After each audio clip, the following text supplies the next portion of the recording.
Of the many remarkable things about Trump's victory in 2024 was the diversity of his electoral coalition. Trump performed notably better with minorities, young people, and poorer voters, all groups that have traditionally voted Democrat. And Trump's 2024 coalition was far more diverse than either his winning coalition in 2016 or his losing coalition in 2020. Bullish Republicans suggested that this might be the start of a wider realignment in American politics that would guarantee the GOP's electoral dominance for years to come. Unfortunately for them, last week's election suggests that this realignment, if it ever really happened, is already reversing. So in this video, we're going to take a look at how Trump broadened his coalition in 2024, how these voters apparently snapped back to the Democrats at last week's elections, and what all of this says about American politics more broadly.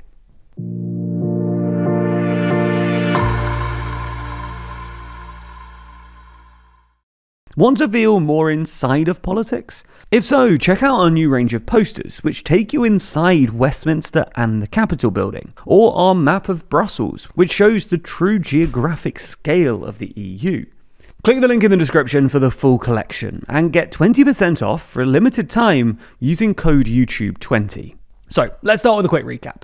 Broadly speaking, at the 2024 election, there were three groups with which Trump outperformed expectations: minorities, young people, and the working class, or low-income voters. Let's start with minorities. In 2024, Trump performed better than any previous Republican candidate since at least 2000, with both black and Hispanic voters. Conversely, Trump's margin of victory with white voters was actually the lowest for a Republican candidate since 2008. Trump performed particularly well with Hispanic voters, who were split nearly evenly between Harris and Trump.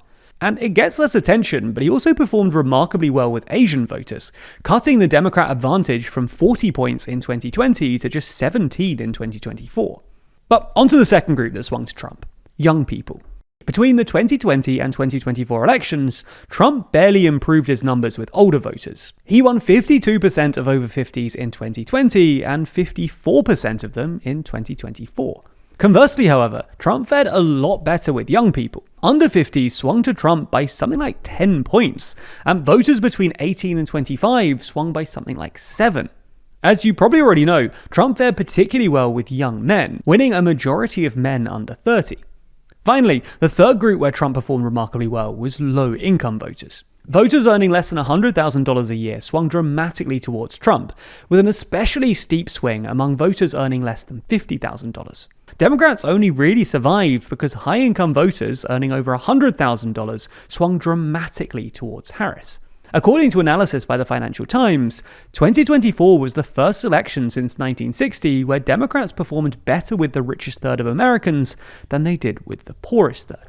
You get the idea then. Trump performed particularly well with minorities, young people, and low-income voters. Now, of course, it's important not to over-egg this. The Democrats still won with young voters and most minorities, and Trump's overall electoral coalition was less diverse than Harris's. Nonetheless, it's still true that Trump's electoral coalition in 2024 was far more diverse than either his winning coalition in 2016 or his losing coalition in 2020, and Trump performed far better with both young and poor voters than Democrat strategists expected. Unfortunately for Trump, last week's elections suggest that this apparent realignment has already reversed itself. You can see this if you compare the exit poll from last week's gubernatorial election in Virginia, where the Democratic candidate Abigail Spanberger won by 15 points, with the same state's results at the 2024 election. The overall swing for the Democrats was about 8 points, but there were far steeper swings among the three groups we just mentioned. Minorities, for instance, swung dramatically back to the Democrats. Black voters saw an 11-point swing, although even this sort of understates it, because black voters still vote overwhelmingly Democrat in Virginia, which meant that there was only so much space left to swing.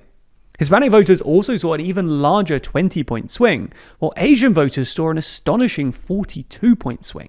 Something similar happened at the other gubernatorial election in New Jersey, where Democratic candidate Mikey Sherrill beat the Republican candidate by about 14 points. While basically every county in the state snapped back to the Democrats compared to 2024, Sherrill enjoyed the biggest swings in counties with large minority populations. Like minorities, young voters also snapped back towards the Democrats. In Virginia, for instance, 18 to 29-year-olds saw a 22-point swing, larger than any other age group. Something similar happened in New York too, where young people voted overwhelmingly for the Democratic candidate Zoran Mamdani. Not only did 70% of 18 to 29-year-olds vote for Mamdani, but they also turned out in far higher numbers than at previous elections, with under 45s accounting for 42% of all voters, compared to just 27% at the last mayoral election. This would be consistent with polling too, which has reliably found that Trump's approval rating has fallen fastest with young voters. YouGov, for instance, currently has Trump's net approval rating with 18 to 29-year-olds at an appalling -54, far lower than any other age group and down from roughly evens at the start of his term. And finally, like both young people and minorities, low-income voters also swung back to the Democrats. Again, looking at Virginia, voters earning less than $100,000 a year saw nearly twice as sharp a swing back to the Democrats as voters earning more than $100,000. Now, this is sort of what you'd expect, given the state of the US economy at the moment. Inflation is still higher than target, which has a disproportionate effect on low-income households. And having enjoyed relatively steep wage increases during and after the pandemic, the poorest workers are once again seeing their wage growth slip behind their better-paid counterparts. Conversely, wealthier Americans are currently benefiting from strong wage growth and a booming stock market. So, what does all of this mean? Well, apart from the fact that these three groups are clearly disappointed by Trump's first year, the headline takeaway seems to be that it is still, to borrow a familiar phrase, the economy's stupid. For context, after the 2024 election, there was a lot of excited chatter among Republicans about how the GOP's trifecta that year could be the beginning of a new multiracial, working-class Republican coalition, not dissimilar to the one that the Democrats had hoped to build under Obama. The theory was that the Democrats' excessive leftism had spooked quote-unquote ordinary Americans across every demographic group. But while this might be partly true, last week's election suggests that Trump's triumph in 2024 and his electoral struggles in 2025 were actually less about the excesses of leftism and more about bread-and-butter economic issues. In other words, Harris lost in 2024, like basically every other incumbent, because inflation was too high. And Trump is losing in 2025 because inflation is still too high. This would also explain why these particular groups have swung away from Trump. They're all relatively poor and thus more affected by inflation, and they don't have any historic loyalty to Trump or the GOP. By now, you probably heard all about this story online, but depending on where you read about it, you might have heard a completely different side of the story. So, how are you supposed to know what's real and what's being fabricated by one side or the other?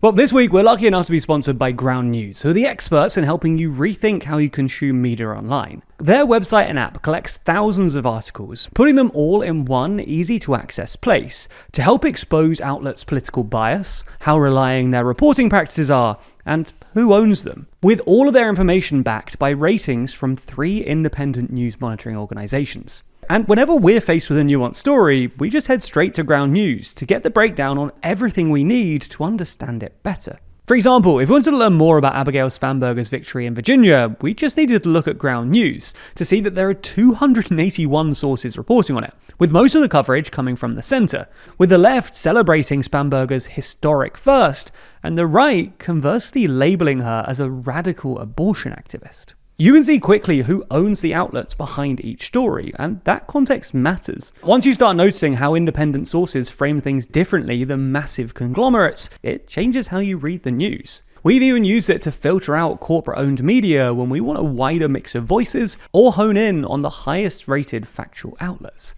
It's one of the few tools that actually helps you shape your media diet, not the algorithm. You know it's no secret just how much we appreciate Ground News. Having such an incredible tool to help us stay fully informed and aware of political bias is a game changer in today's media landscape. And as such, we partner with them to offer TLDR viewers 40% off their unlimited access Vantage plan. All you have to do is subscribe through the link in the description or go to ground.news/TLDR or even scan the QR code on screen, and you'll be supporting an independent news platform working to make the media landscape more transparent.